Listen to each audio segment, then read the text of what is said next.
Yes, I'm Brad. I've just finished 4 years here. I literally finished today. So I've done my fourth year project with Amrit this year. So I was looking at, we're sort of developing a Drosophila model of observing tau spread and propagation. So yeah, I can show you some of that later if you want to see that. But yeah, I finished today and I started a PhD with Amrit in September or October. Yeah. So it's going to be here for another good 3.5, 4 years. So. Hi, I'm Emma. I'm a third year student. I will be going into fourth year, hopefully. I've just done a third year project in microbiology. Nothing as interesting as what Brad's been doing, but yeah, just looking at antibiotic resistance.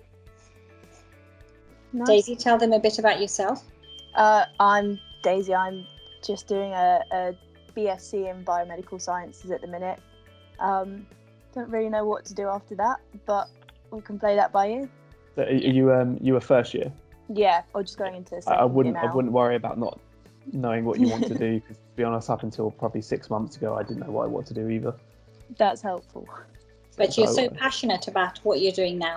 Yeah, exactly. I think you sort of fall into that passion. Don't force it and try and you will find it, as I did. Fingers crossed. So how did you all cope with the position you found yourselves in the last 3 months, well, two and a half months? How have you all coped with it? I mean, I guess you've all been at different stages, but yeah, tell me about your experience and what advice would you give someone who's at home at the moment, who's not yet sure whether they want to come to university just yet? Should they, how do you think, what would you want to hear if you were in their position? Okay, so with regards to how I've coped personally with the situation the last couple of months, for me it was a bit easier because I'd finished all of my lab-based work. So I was sort of going into that stage where I was just going to be writing my thesis anyway. So for me it was quite easy. I just had to sit down and write. Although it's hard to be as productive at home, I think.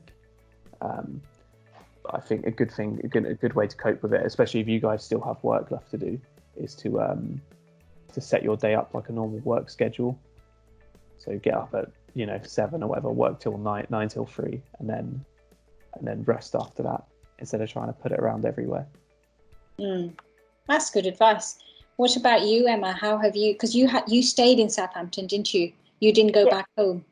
Yeah, I'm still here. I'm hopefully going on Friday, but I mean, I was already planning on spending most of my Easter here anyway, because I had to write the majority of my dissertation and I had exams to revise for and coursework to do. So being here wasn't really a problem to me, but I was planning on spending hours in the library because that's what I prefer to do, especially when I have a big piece of work.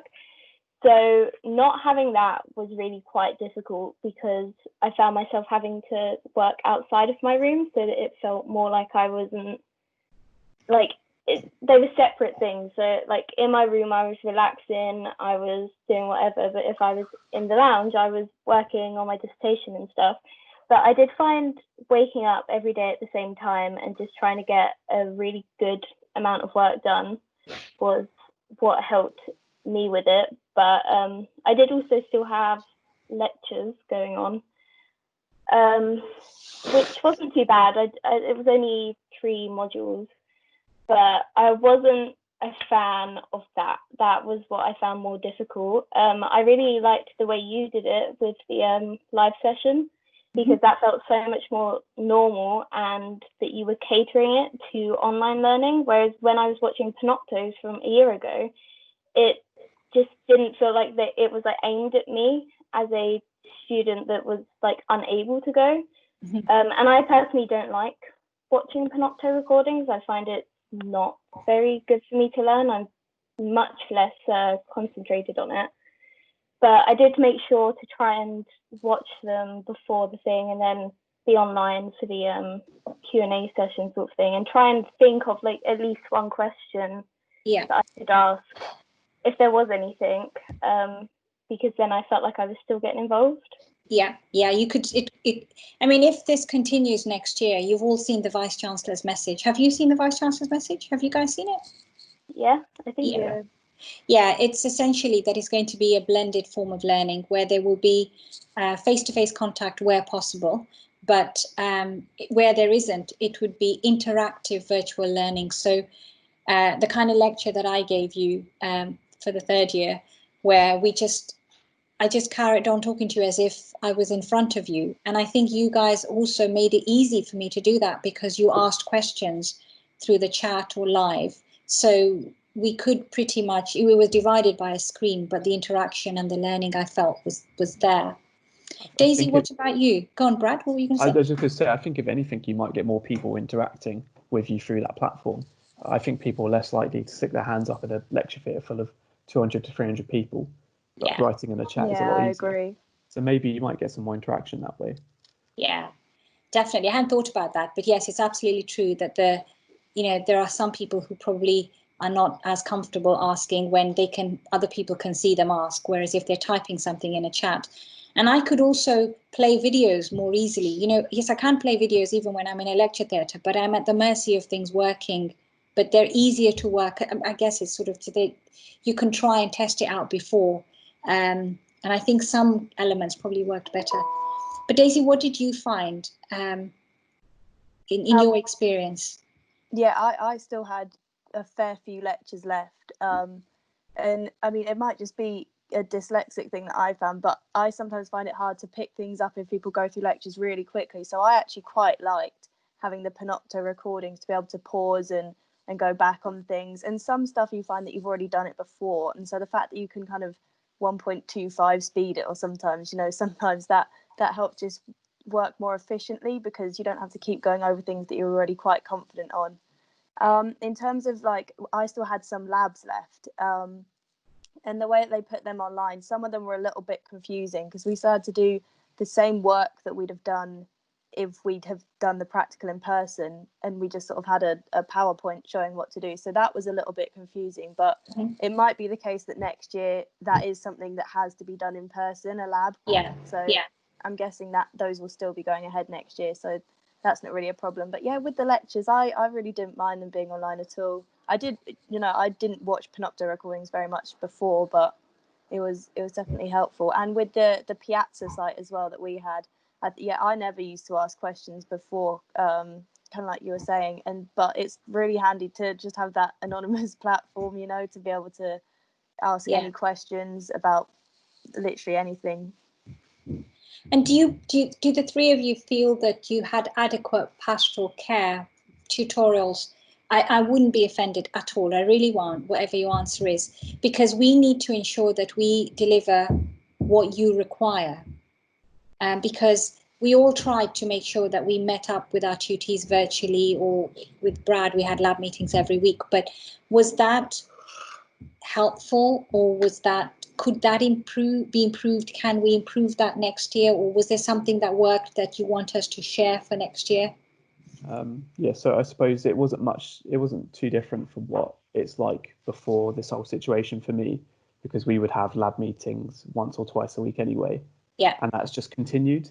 But I think it helps, especially when you're not able to go in and see people, having that constant connection online as well. It might help people out. What about you, Emma and Daisy? Daisy, we had regular tutorials that were scheduled. With Emma, we just scheduled them in. We've got another one, a goodbye one next week, haven't we? Yes. I didn't feel like there was too many or not enough or whatever. I think it was nice to check in and just make sure everything was going okay. But I personally didn't feel like I needed to have chats because we don't have much correspondence anyway. So it didn't feel like not being at university properly affected that. It was really useful. We did have meetings with our lab supervisor from our dissertation project. We did those once a week to do with the presentations, and that was really useful. So I think sometimes with big pieces of work or whatever, it's good to be able to talk to the supervisor or something. But I don't think there was any problem with tutorials. Yeah, yes, I guess. And what about you, Daisy? We were halfway through our semester 2 tutorials, so we had to have 3 online. Was that harder? How, if you had your way next year, how do you think we can change that? I mean, I think that they all went, pretty much the same as they would if they were in person. I mean, with using Teams, it was really easy to do the presentation ones still, and yeah, the essay one didn't really involve anything. And so I think it was, I think people were probably more likely to join that if anything, because a lot of people didn't show up for some of our tutorials and then came along to the online ones, so clearly they just couldn't be bothered to get up for 9 a.m. tutorials. Whereas they could go join the tutorial from their bed, because I wasn't always looking at the face. Exactly. I'm learning a lot. That's good. I'm learning that there's advantages in having a screen here. But thank you all 3 of you for sharing that. Like I said, I wanted one person from each year group to give me their views, because we have to go back now and think about delivering it in the best possible way that we can. And I think there will be one to sort of face-to-face contact as well, but it's obviously dependent on what is permitted and what isn't. But it could be that from everything you've told me, we might now not worry too much about X, Y, Z, if it seems as if those components have just worked as well for you guys, if not better. And then we might focus more on, for instance, the practical things where clearly it's harder to try and simulate something from a screen. Do any of you have questions for me? I don't think I do personally. I don't think so.